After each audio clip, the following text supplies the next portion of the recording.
do you do when you're maxed out on your credit cards? Well, I'm about to give you a game plan that can help you bounce back. My name is Tanya and I'm a credit coach. In this video, we're going to talk about this topic that affects millions of Americans, and I was once one of those Americans, credit card debt. Specifically, what do you do when you find yourself maxed out on those plastic cards? Because maxing out your credit cards is overwhelming, it's stressful, it can feel like being stuck in quicksand. But I'm going to let you know this, there's a way out. So grab a pen and paper because we're going to walk through 10 steps that you can use to get out of this credit card hell, as I call it. Step one is to stop using the card so that you can then assess your situation. When you find yourself maxed out on your credit cards, the first step is to halt any further usage of these cards because it'll help prevent accumulating of even more debt. You want to be able to assess your current financial situation so that you can tackle your existing debt more responsibly. And then step two would be to organize your credit card debt. You need to gain a clear understanding of your credit card debt. And you can do this by organizing the details of each card. I know I grabbed a piece of paper, I grabbed my credit card statements, and I started listing down the balances, the interest rates, and the minimum payments that were required for each card. This way, I was able to understand more of a full scope of where I was at with my debt. Yeah, it might be uncomfortable, but it's necessary to know exactly where you stand. Step three would be to create a budget. You want to take a close look at your expenses and identify any areas where you can make adjustments. Where can you cut back? Look at your spending patterns. I know I grabbed my last 30 days of bank statements to look for spending trends and opportunities to cut back or cut out on anything that was just not essential. And anywhere where I could take those non-essential funds that I was using or spending money on and reallocate them to being able to pay off credit card debt. Where can you free up more money? That's the question I would tell you to ask yourself. This is going to help you to be able to tackle those outstanding balances better. Every dollar needs a name. That's what Dave Ramsey says. So make sure that you're assigning every dollar a purpose, including paying off your credit card debt. Step four would be cut those expenses. And that one stung a little bit for me, but it was so essential. I had to take a hard look at money. Where was I spending money on stuff that I just didn't need? Where can I trim the fat? You'd be amazed how many subscriptions you might have that you just aren't even using. The gym. Can you cut the cable back or go down to a more basic plan? For me, instead of going out and getting my nails done every 2 weeks, I learned how to do my own nails. So, for some of you, may be that daily latte from Starbucks. Can you brew your own coffee at home?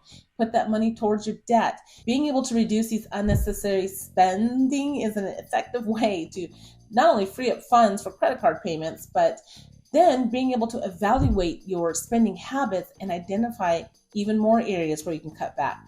Like I said, it can involve limiting or cutting out those impulse purchases, eating out less frequently, finding more affordable alternatives for your regular expenses. Instead of paying for a gym membership, work out at home. Prioritize what is a need versus what is a want.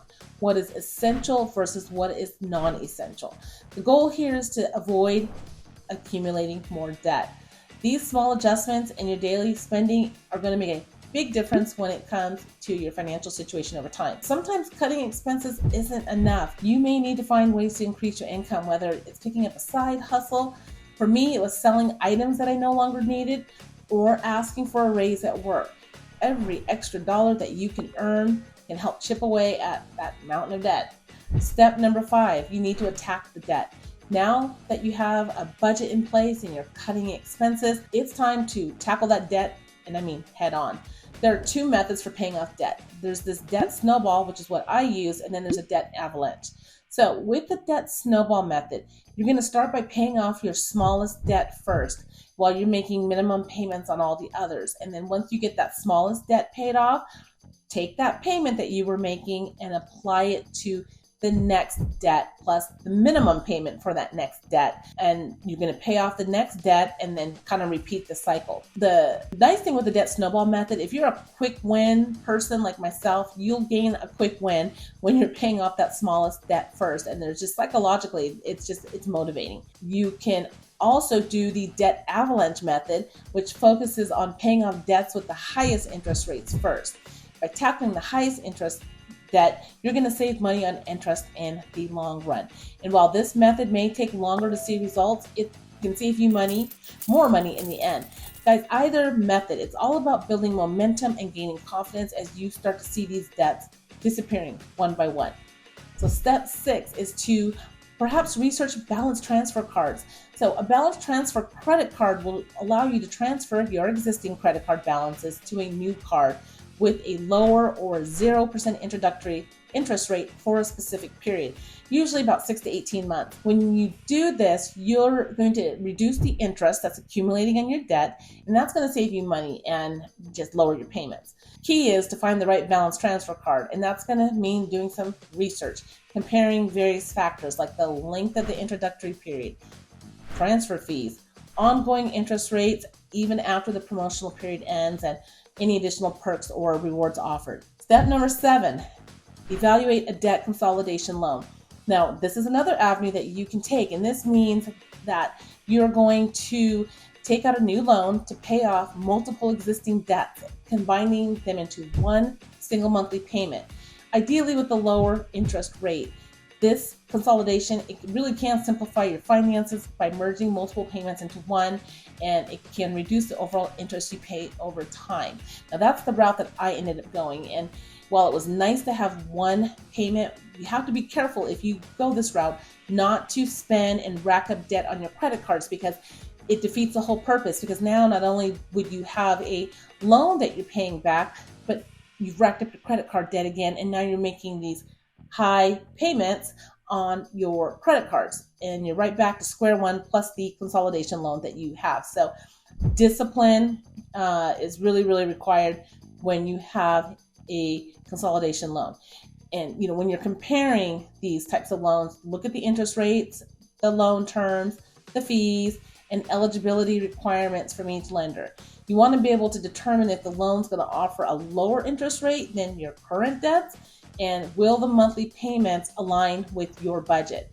Selecting the right debt consolidation loan tailored to your situation, it really can help you regain control of your debt and work towards being debt-free. So by opting for debt consolidation or balance transfer, the benefit here with the lower interest rates, the more simple payment structures, and just you have clarity towards paying off your credit card debt, these strategies can really empower you to take some pretty proactive steps towards managing your finances more effectively. But again, you have to be really, really disciplined about this. Step 8, automate your payments and then track the progress. So I set up automatic payments for my credit cards because I wanted to make sure I never missed a payment.